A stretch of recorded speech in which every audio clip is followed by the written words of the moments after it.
నమస్కారం వార్తలకు స్వాగతం ముందుగా ముఖ్యాంశాలు గ్రీన్ ఇండస్ట్రియలైజేషన్ పై దావోస్ లో పాల్గొన్న సీఎం చంద్రబాబు నాయుడు ఈ సందర్భంగా ప్రసంగం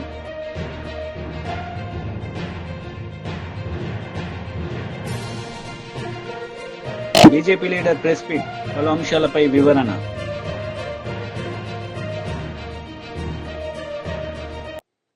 గ్రీన్ ఇండస్ట్రియలైజేషన్ పై దావోస్ లో సిఐఐ నిర్వహించిన సదస్సులో పాల్గొన్న ముఖ్యమంత్రి చంద్రబాబు నాయుడు ఈ సందర్భంగా ఆయన మాట్లాడారు. President IMD Business School, Switzerland, David Beck, Director General, Confederation of Indian Industry, Chandrajit Banerjee, and icons of industry. As usual, I am seeing all of you. By seeing all of you, I am getting so much of confidence. What all my dreams will become a reality in the near future. I don't have any doubt about it. Especially CAI has to do so much for me. When 1995, there is no takers for CAI. I was only the person, only chief minister to promote, to associate with CAI for business. Continuously 6-7 times we had CAI partnership summits. That was the beginning. And I had a very good experience with Tata also. We have done technology breakthroughs so many types, so many areas. That is the best experience for me. Here, I had a track record. There is a proof of concept. Just like industrialist, I am also having that proof of concept. Not decades. Within 2.5 decades. Hyderabad is the proof of concept today. Most livable city in India. All, you name in advanced technologies, everything. Either pharma, IT, BT, or finance, sports, everything, hospitals, everything we have done. We promoted, our people have done extremely well. One example, if all of you can see, 25 years back, that is early 90s, Bill Gates invented internet. 91, India started economic reforms, introduced economic reforms. From then onwards, I want to take advantage of it. I started in Andhra Pradesh, second generation reforms. Now anywhere if you go, so many Indian entrepreneurs and Andhra entrepreneurs. India is having one advantage, biggest advantage. First mover in technology. Demographic dividend as a windfall gain. Entrepreneur skills on their blood. Every person, if you see, they are doing extremely well. And also, third one, if you see, most acceptable community globally. I can proudly say, Indians are doing extremely well by serving the global community as on today. It will continue even for future. All these things are possible today. Again, we are having a right leader at right time. That is Narendra Modi, Honorable Prime Minister today. Very stable government. 11 years. You are seeing all over the world. So many problems politically. In India, there is a strong leader, visionary, and also is having clarity in administration or future. He prepared Vikasit Bharat 2047.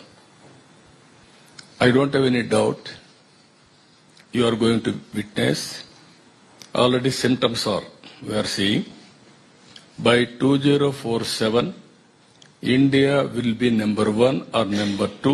There is no doubt about it. I am totally confident. And also Indians globally will be number 1 in creating wealth and also servicing the global community. If you see recent assessments, Bloomberg analysis, by 2027, India will be number 1 country providing most to the incremental GDP of the world. As on today, we are doing from 2028 onwards. That is the era for India that is going to happen. Even if you see here, so many assessments are coming. And also India is only the country which is having advantage of demographic dividend advantage another 20-25 years.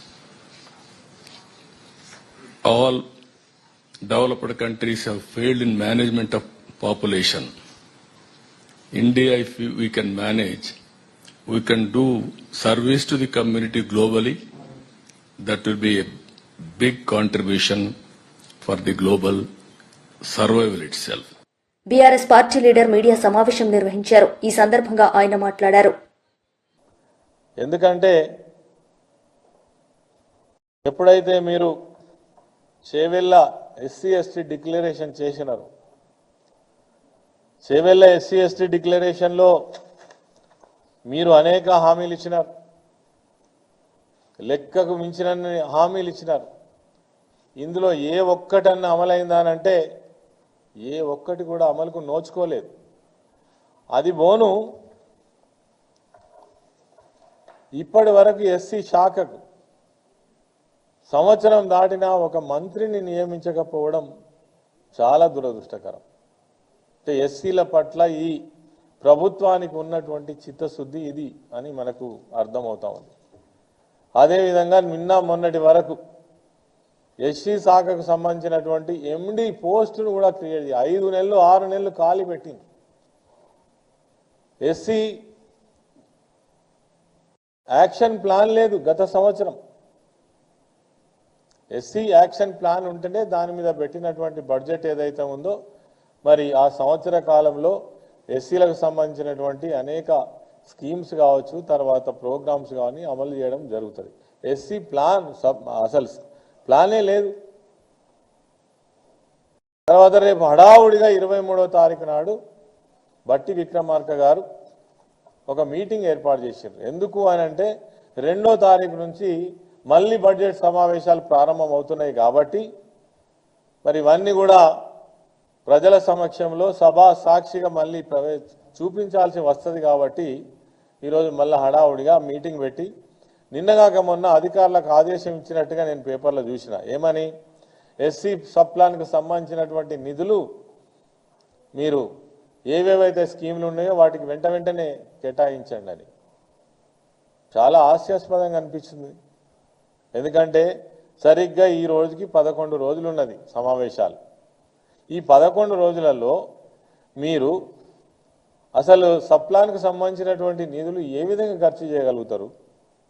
ఇప్పటి వరకు ముఖ్యమంత్రి ఒక్క సమీక్ష సంవత్సర కాలంలో ఎస్సీలకు సంబంధించినటువంటి sub plan పైన కానీ మీరు కేటాయించినటువంటి డబ్బుల పైన కానీ అసలు ఏం స్కీమ్స్ జరుగుతున్నాయి అనేటువంటిది ప్రజాప్రతినిధులతో కానీ అధికారులతో కానీ లేదా ప్రజా సంఘాలతో కానీ ఒక్క సమీక్ష చేసిండ్రా?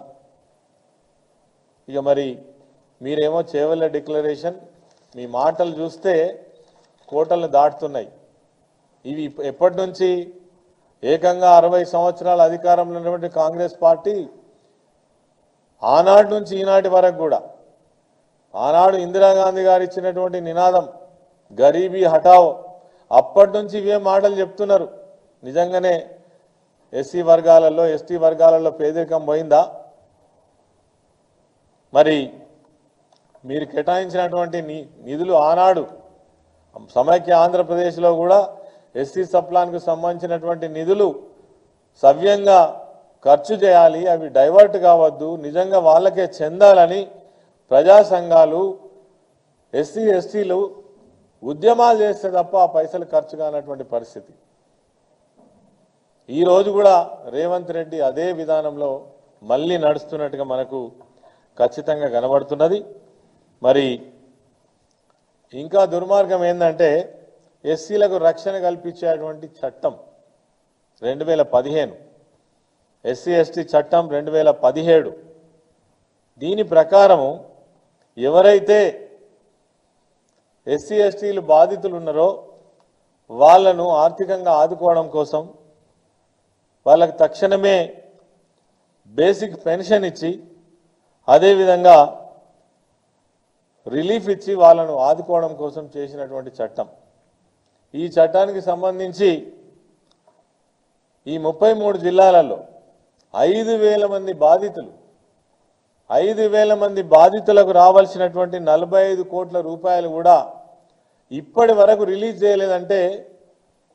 నర్సరావుపేటలో ఎమ్మెల్యే చెదలవాడ అరవింద్ బాబు మీడియా సమావేశం నిర్వహించారు. కూటమి ప్రభుత్వం ఏర్పడిన తర్వాత ఏపీ అభివృద్ది దిశగా పయనిస్తోందని ఆయన అన్నారు. ఉత్తరాంధ్రకి విశాల స్టీల్ ప్లాంట్ అనేది ఒక మణిహారం లాంటిదని తెలిపారు. నరేంద్ర మోడీ గారి ఆశీస్సులతో దాన్ని ఆపగలిగాం. ఏదైతే ఉక్కు ఫ్యాక్టరీ కాపాడుకున్నామో అదే ఉక్కు ఫ్యాక్టరీని ఇవాళ దాదాపు 7.3 మిలియన్ మెట్రిక్ టన్నుల ప్రొడక్షన్ ఇవాళ వస్తుంది.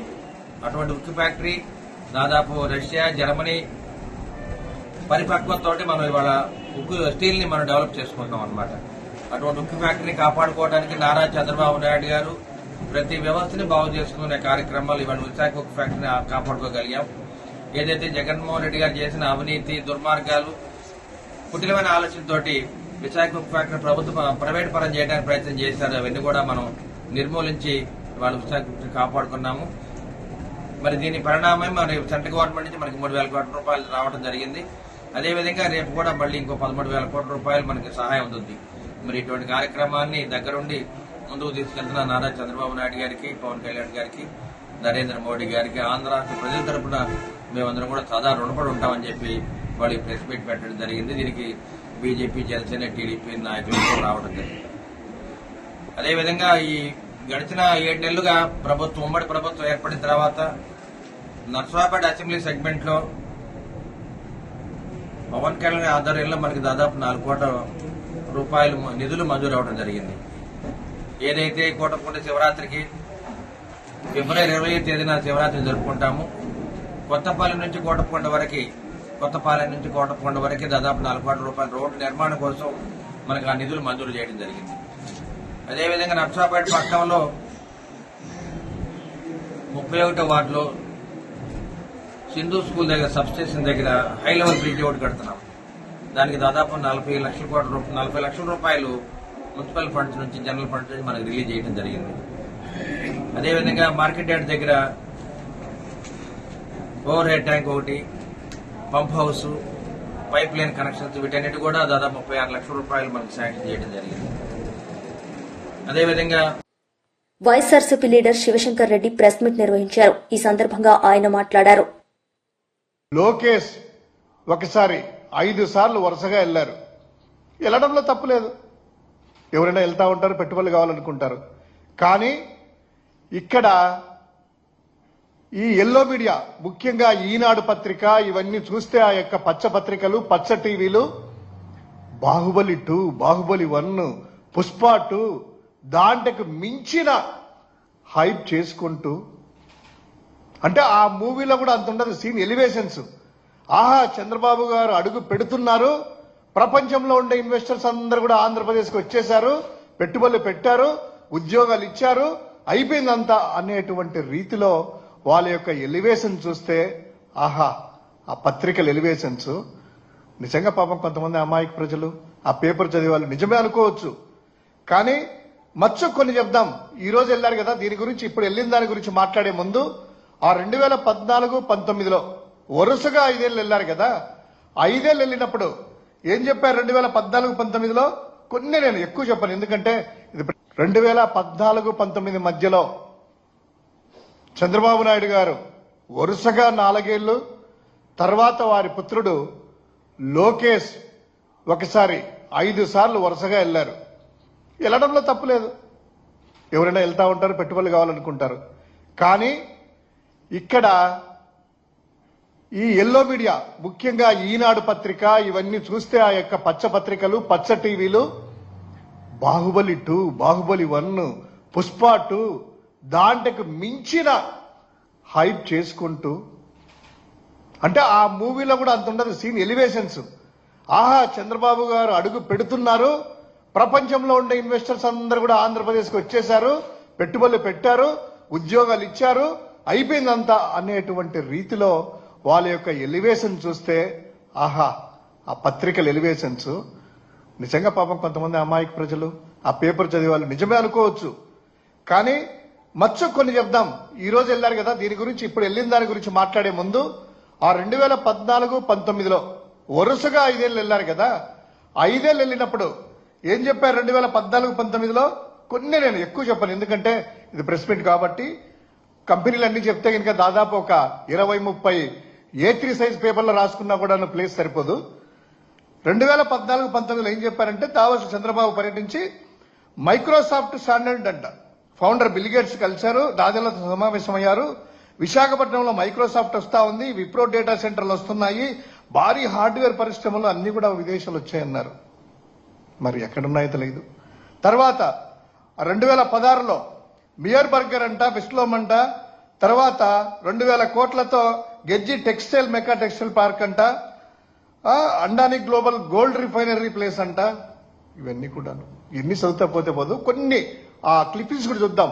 ఇవన్నీ చెప్పింది ఏంటంటే, ఎల్లో మీడియా ఆ రోజులో ఆ కథనాలు ఎలా ప్రచురించాయి, ఆ ఎలివేషన్స్, ఆ కథ ఒక్కసారి ఆ పచ్చ పత్రికల్లో చూద్దాం. ఈనాడు పత్రిక, ఆంధ్రజ్యోతి పత్రికలో ఏమున్నాయి ఏంటి అనేటువంటిది ఒక్కసారి అప్లై చేయ శివ.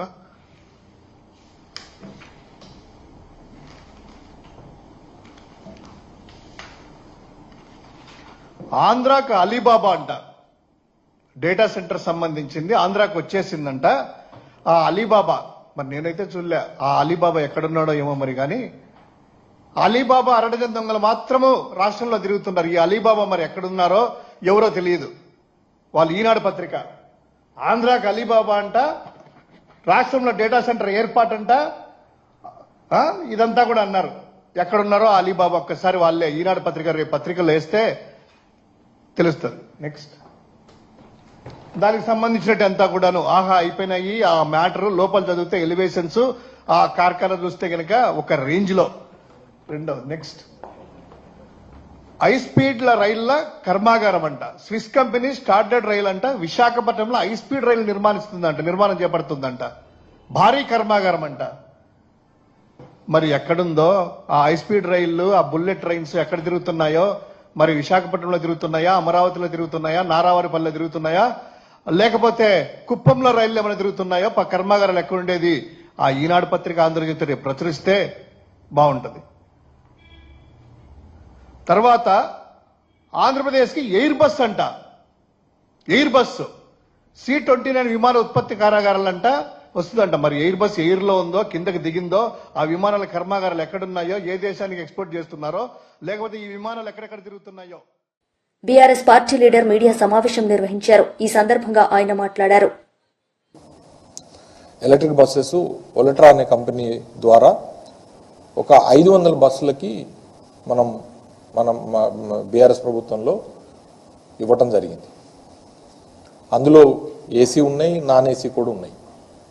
అవి డిఫరెంట్ డిపోస్కి మేజర్గా సిటీలోనే ఈ కాలుష్య నియంత్రణ కోసమని, ప్లస్ హైదరాబాద్కున్న సిటీకి ఉన్న ఇమేజ్ దృష్ట్యా ఎలక్ట్రిక్ బస్సెస్ వినియోగం పెంచాలనే ఉద్దేశంతో పెట్టడం జరిగింది.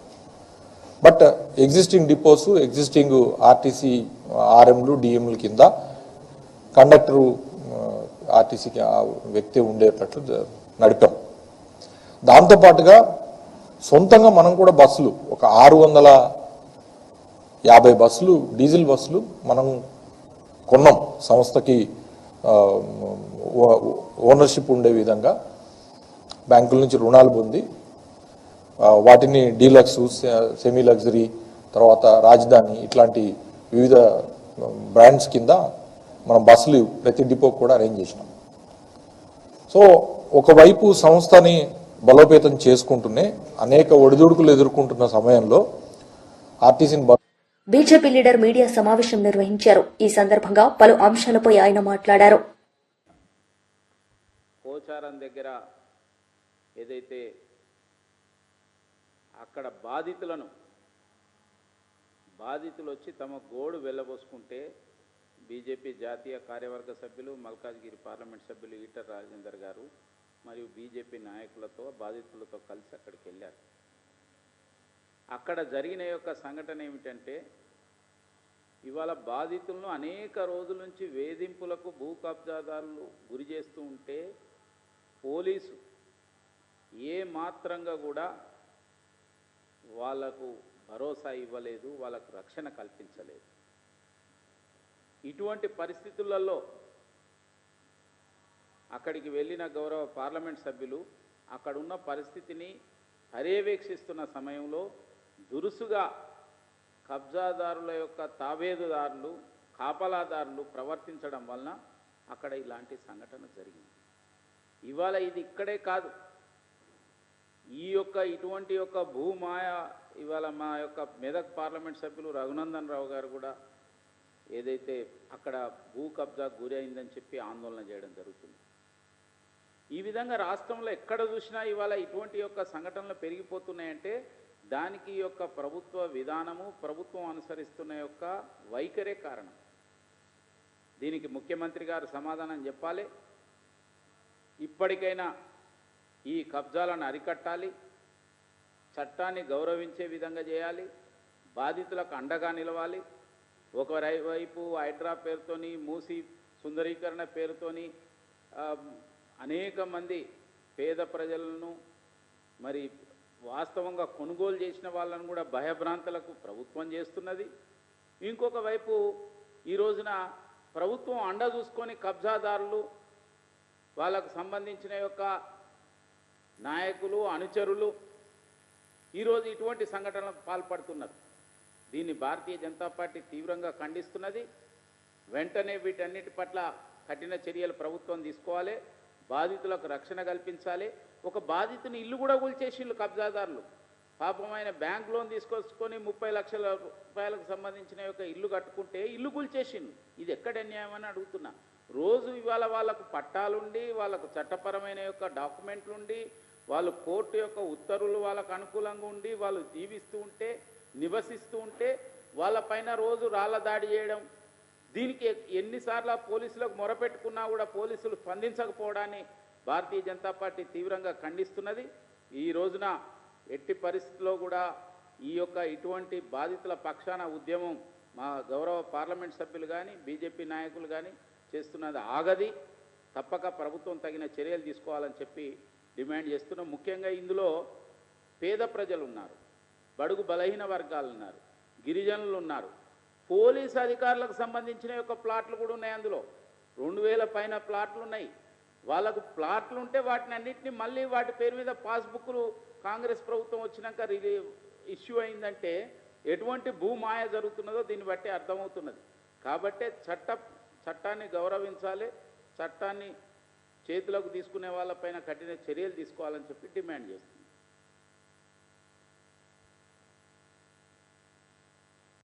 వార్తలు ముగించే ముందు ముఖ్యాంశాలు మరోసారి. గ్రీన్ ఇండస్ట్రియలైజేషన్ పై దావోస్ లో పాల్గొన్న సీఎం చంద్రబాబు నాయుడు. ఈ సందర్భంగా ప్రసంగం.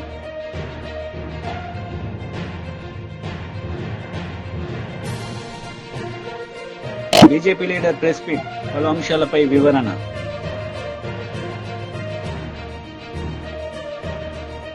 ఈ వార్తలు ఇంతటితో సమాప్తం. తిరిగి ప్రసారమయ్యే వార్తల్లో మళ్లీ కలుద్దాం. అంతవరకు సెలవు. నమస్తే.